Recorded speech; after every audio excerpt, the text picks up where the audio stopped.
अस्सलाम वालेकुम दोस्तों, मेरा नाम मोहम्मद सनाउल्लाह है और आप देख रहे हैं उर्दू टेक क्लब।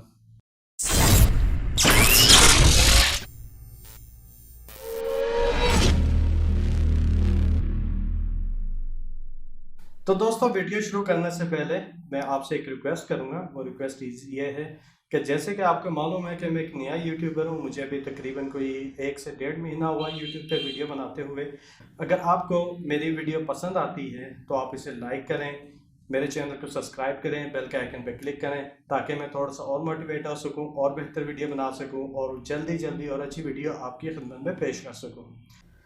तो दोस्तों, आज की वीडियो है 2 पार्ट में। पहले पार्ट में हम जिक्र करेंगे आप अपने smartphone, hard drive, USB storage, even के एसडी कार्ड को सेल क्यों ना करें, उसकी रीज़न क्या है सेल ना करने की। और दूसरे पार्ट में हम जिक्र करेंगे अगर आपको सेल करने की ज़रूरत है, मजबूरी है या आपको पैसे चाहिए, बजट का शॉर्टेज है, तो आप उसे कैसे सेल करें। तो सबसे पहले हम बात करते हैं कि आप अपना स्मार्टफोन क्यों ना सेल करें। इसके आप अपने smartphone, hard drive, USB storage या एसडी कार्ड को सेल करते हैं तो ये टोटल सारे आपके स्टोरेज मीडिया होते हैं। मीन्स के स्मार्टफोन में भी आपके कोई स्टोरेज होगी, हार्ड ड्राइव ऑब्वियसली स्टोरेज है, यूएसबी एसडी कार्ड भी इसी तरह स्टोरेज है।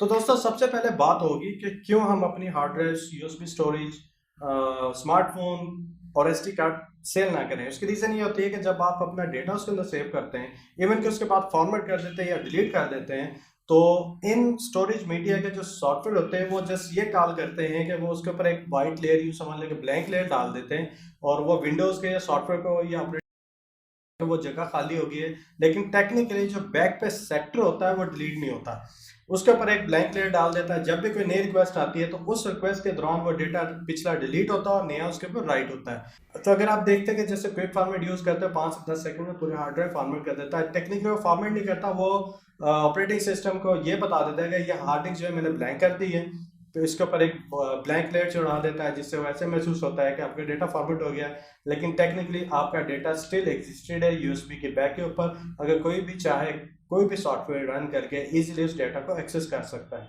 इवन कि अगर हम स्मार्टफोन की भी बात करें, स्मार्टफोन में बहुत से एप्लीकेशन है कि आप उसे इंस्टॉल करके इजीली अपनी पिक्चर, चैट, एसएमएस और मुख्तलिफ वीडियोस वगैरह रिकवर कर सकते हैं। इवन कि अगर आपने अपना स्मार्टफोन रीसेट भी कर दिया है।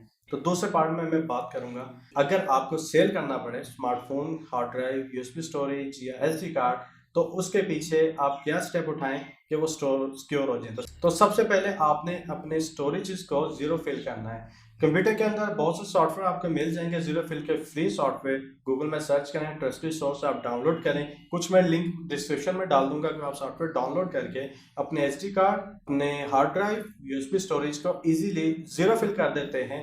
जीरो फिल का मकसद ये होता है कि वो एक एक सेक्टर के ऊपर गार्बेज डेटा या रैंडम डेटा राइट कर देता है, और जो पिछला डेटा जो एक वाइट लेयर चढ़ जाती है या ब्लैंक लेयर डाल देता है सॉफ्टवेयर या हार्ड ड्राइव, वो खत्म हो जाती है और आपका एक गार्बेज डेटा सारा वो राइट कर देता है। अब हम बात करते हैं स्मार्टफोन की। स्मार्टफोन में भी कुछ एप्लीकेशन है जो आपको ऑप्शन देती है, ज्यादातर पेड एप्लीकेशन है कि वो आपके डेटा को, आपके जो स्मार्टफोन को जीरो फिल कर देती है। आपने रीसेट करना है, एप्लीकेशन इंस्टॉल करनी है, उसके बाद अपने स्मार्टफोन को टोटल जीरो फिल कर देना है, फिर रीसेट करना है और वो फोन आपने आगे सेल कर देना है और आप बहुत हद तक सिक्योर रह जाएंगे। तो जीरो फिल बेसिकली क्या काम करता है कि जब आप जीरो फिल कोई भी स्टोरेज, तो जो लेयर आप फॉर एग्जांपल आपने फॉर्मेट करा तो एक ब्लैंक लेयर चढ़ जाती है, जैसे कि मैंने पहले बताया कि वो ऑपरेटिंग सिस्टम को बता देता है कि बस आपने इस जगह पे डेटा राइट करना शुरू कर देना है, और ऑटोमेटिकली जो पीछे सेक्टर छुपा हुआ होता है उसके ऊपर डेटा राइट होना शुरू हो जाता है नया, और पुराना डिलीट होना शुरू हो जाता है। तो जीरो फिल बेसिकली यही काम करता है, वो आपके टोटल हार्ड ड्राइव के ऊपर एक गार्बेज डेटा राइट करना शुरू कर देता है। उस गार्बेज डेटा की वजह से जब भी कोई रिकवरी सॉफ्टवेयर करेगा तो उसे कुछ नजर नहीं आएगा उस गार्बेज डेटा के अलावा। तो जब भी आप कोई स्मार्टफोन, हार्ड ड्राइव, यूएसबी या फिर एसडी कार्ड सेल करना चाहें तो कोशिश करें उसे ऑलवेज जीरो फिल करें। अगर आपके कोई पर्सनल डेटा नहीं है, आपको मालूम है कि मेरे हार्ड ड्राइव या स्मार्टफोन में कोई ऐसी चीज़ नहीं है जो बाद में मेरे लिए रिस्क की बने या मैं ब्लैकमेल हो सकूं या मेरे बिजनेस को उसकी वजह से नुकसान पहुंच सके, तो आप सेल कर दें। अगर आपको शक है कि आपका पर्सनल डेटा है, जिस तरह आपकी फैमिली पिक्चर्स है, आपके बिजनेस वगैरह, क्योंकि प्राइवेट चैट वगैरह है और आप नहीं चाहते किसी दूसरे पर्सन के हाथ में लगे, तो मेहरबानी करके आप उसे जीरो फिल करें अपनी किसी भी मीडिया स्टोरेज को, उसके बाद उसको सेल करें ताकि आप आगे तक के लिए महफूज रह सकें। तो ताकि आप आगे के लिए महफूज रह सकें, आप किसी भी किस्म के आगे मसाइल से दो चार ना हो। तो दोस्तों, आज की वीडियो यहीं ख़त्म होती है। तो तो दोस्तों यहीं आज की वीडियो ख़त्म होती है। तो नेक्स्ट वीडियो के साथ इंशाल्लाह मैं हाजिर होऊंगा। इस वीडियो को लाइक करें, सब्सक्राइब करें, बेल के आइकन पर क्लिक करना ना भूलिएगा। तो नेक्स्ट टाइम तक के लिए मुझे इजाज़त दीजिए। अल्लाह हाफ़िज़।